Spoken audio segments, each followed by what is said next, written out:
Donc dans cette vidéo, nous allons revoir comment importer le fichier DXF.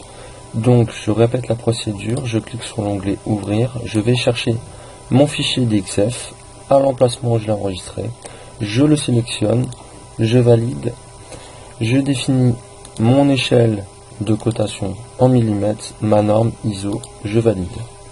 Mon fichier s'ouvre.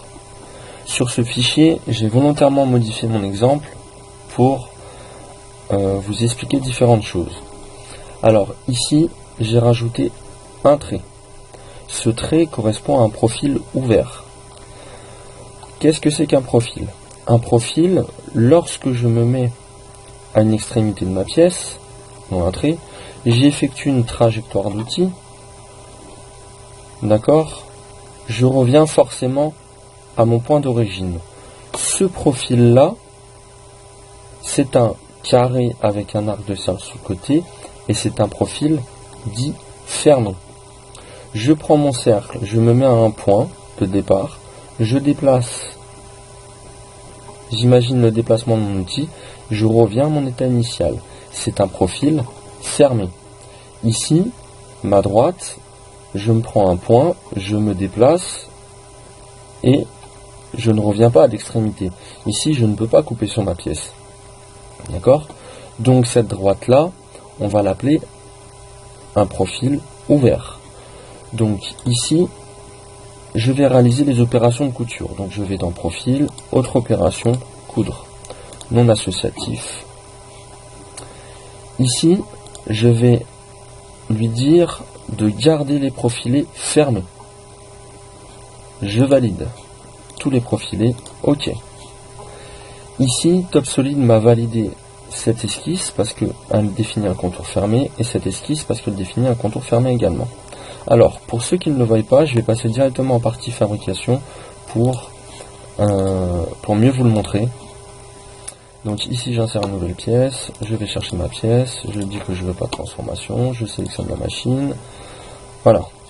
Donc, on voit bien que il m'a pris en compte que les profils fermés, le contour extérieur et mon perçage. Dans certains cas de fabrication, on est amené à utiliser ces profils ouverts que TopSolid ne reconnaît pas pour le moment. Donc je vais vous montrer comment on fait pour reconnaître ce profil. Donc ici, pour importer mon fichier DXF avec un profil ouvert, je vais devoir réaliser les mêmes opérations. Donc ici, je vais dans autre opération, coudre, non associatif. Ensuite, je vais lui dire de garder les profils ouverts et je valide. Tous les profilés, tolérance 0.